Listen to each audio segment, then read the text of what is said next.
നമസ്കാരം. മാസപ്പടി കേസിൽ വീണ തായ്ക്കണ്ടി അറസ്റ്റിലാകുന്ന നിമിഷം മുഹമ്മദ് റിയാസും പിണറായി വിജയനും രാജിവെക്കും. നിലവിലെ സാഹചര്യത്തിൽ പിണറായി പ്രതിപക്ഷ നേതൃസ്ഥാനത്തിരിക്കാനുള്ള സാഹചര്യമില്ലെന്നാണ് വിവരങ്ങൾ പുറത്തുവരുന്നത്. വീണ മാസപ്പടി കേസിൽ അറസ്റ്റിലായാൽ പിണറായി വിജയനും മുഹമ്മദ് റിയാസിനും MLA-മാരായി തുടരാൻ ധാർമ്മിക അവകാശം നഷ്ടപ്പെടും. പിണറായി വിജയനും MV ഗോവിന്ദനും എത്ര ബലം പിടിച്ചാലും രാജിവെക്കും വരെ പാർട്ടികളിൽ വൻ പ്രതിഷേധമുയരുമെന്ന് വ്യക്തമാണ്. നിലവിലെ സാഹചര്യത്തിൽ പിണറായി വിജയൻ രാഷ്ട്രീയത്തിൽ നിന്ന് തന്നെ വിടുതൽ നേടുവാനാണ് സാധ്യതയും സാഹചര്യവും.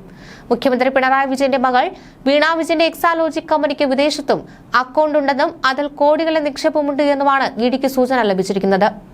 ഇതേ കമ്പനിയിലേക്ക് കരിമണൽ കമ്പനി മാത്രമല്ല മറ്റു പല വ്യക്തികളും കമ്പനികളും സ്ഥാപനങ്ങളും പണം കൊടുത്തിട്ടുണ്ടെന്നും മറ്റു പലരുടെയും പേരിലേക്ക് പണം മാറ്റിയിട്ടുണ്ട് എന്നുമാണ് ഇഡി കരുതുന്നത്. നിലവിലെ സാഹചര്യത്തിൽ അടുത്തയാഴ്ച വീണയ്ക്ക് ഇഡി സമൻസ് നൽകും. അനവധി തെളിവുകളുടെ അടിസ്ഥാനത്തിലായിരിക്കും ഇഡി വീണയെ ചോദ്യം ചെയ്യുക. കേരളത്തിന് പുറത്ത് ബാംഗ്ലൂരിലേക്ക് വിളിച്ചു വരുത്തി ചോദ്യം ചെയ്യാനും പിന്നാലെ അറസ്റ്റ് ചെയ്യുവാനുമാണ് നീക്കം. ഈ സാഹചര്യത്തിൽ മുൻകൂർ ജാമ്യം ഉൾപ്പെടെ നടപടിക്ക് വീണ നീക്കം നടത്തുന്നതായി അറിയുന്നുണ്ട്. അബുദാബി കൊമേഴ്സ് ബാങ്കിൽ എക്സാലോജിക്ക് അക്കൗണ്ട് ഉണ്ടെന്നും ഇതിലൂടെ കോടിക്കണക്കിന് രൂപയുടെ ഇടപാട് നടന്നിട്ടുണ്ട് എന്നുമാണ് കണ്ടെത്തിയിട്ടുള്ളത്. വീണ വിജയന്റെയും M. സുനീഷ് എന്നൊരാളുടെയും പേരിലുള്ളതാണ് അക്കൗണ്ട്. ലാവ്ലിൻ, PWC എന്നിവയും നിലവിൽ സംശയത്തിലുള്ള കമ്പനികളാണ്. മാസപ്പടി കേസിൽ അന്വേഷണം തുടരാൻ ആവശ്യമായ നിർണായക തെളിവുകൾ ലഭിച്ചുവെന്ന് എൻഫോഴ്സ്മെന്റ് ഡയറക്ടറേറ്റ് വ്യക്തമാക്കിയിരിക്കെ വീണയുടെ അറസ്റ്റ് ഒട്ടും വൈകില്ല. CMRL എക്സാലോജിക് ഇടപാടിൽ ലഭിച്ച തെളിവുകളുടെ വിശദാംശങ്ങൾ അന്വേഷണ ഉദ്യോഗസ്ഥർ ഡയറക്ടറേറ്റിനെ അറിയിക്കുകയും ചെയ്തു. പിണറായി വിജയന്റെ വീട്ടിലടക്കം 12 കേന്ദ്രങ്ങളിലാണ് ഇഡി കഴിഞ്ഞ ദിവസം പരിശോധന നടത്തിയത്. നിർണായകമായ പല രേഖകളും ഈ പരിശോധനയിൽ ലഭിച്ചുവെന്നാണ് ഇഡി ഡയറക്ടറേറ്റിനെ അറിയിച്ചിരിക്കുന്നത്. CMRLന്റെ ചീഫ് ഫിനാൻഷ്യൽ ഓഫീസറുടെ അടക്കം 5 ഉദ്യോഗസ്ഥരുടെ മൊഴി നേരത്തെ എടുത്തിരുന്നു.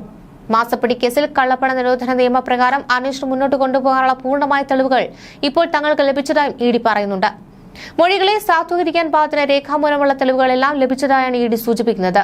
എൻഫോഴ്സ്മെന്റ് ഡയറക്ടറേറ്റിന്റെ നിർദ്ദേശം ലഭിച്ചാലുടൻ വീണയെ ചോദ്യം ചെയ്യാനുള്ള നീക്കം ആരംഭിക്കും.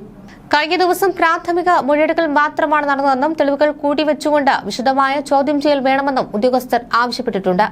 CMRL ഉദ്യോഗസ്ഥരെയും ഇതോടൊപ്പം ചോദ്യം ചെയ്യാൻ വിളിപ്പിക്കും.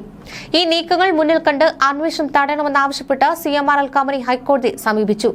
അടിയന്തര പ്രാധാന്യത്തോടെ ഈ ഹർജി പരിഗണിക്കണമെന്ന് കാണിച്ച CMRL കമ്പനി നീക്കം നടത്തുകയാണ്. വീണയുടെ അറസ്റ്റ് ഒഴിവാക്കുവാനും കേസ് മുന്നോട്ട് കൊണ്ടുപോകുവാനുമാണ് പിണറായി വിജയനും നേതാക്കളും ശ്രമം നടത്തുന്നത്. CMRLും എക്സാലോജിക്കും തമ്മിലുള്ള സാമ്പത്തിക ഇടപാട് കേസിൽ പിണറായി വിജയന്റെ മകൾ വീണ ടിയുടെ ബാങ്ക് അക്കൗണ്ട് ഇഡി മരവിപ്പിച്ചിട്ടുണ്ട്. എന്നാൽ മാസപ്പടി സംബന്ധിച്ച എല്ലാ തെളിവുകളും ഇഡിക്ക് ലഭിച്ചിട്ടുമുണ്ട്. വീണയുടെ ബാങ്ക് സ്ഥിര നിക്ഷേപത്തിന്റെ രേഖകളും ഇഡി പിടിച്ചെടുത്തിരുന്നു. 242 അക്കൗണ്ടുകളിലായി ഏകദേശം 18.36 കോടി രൂപ മരവിപ്പിച്ചതായി ഇഡി പരിശോധനയിൽ കണ്ടെത്തി കഴിഞ്ഞു. ഇതുകൂടാതെയാണ് വിദേശത്തും നിക്ഷേപമുള്ളത്.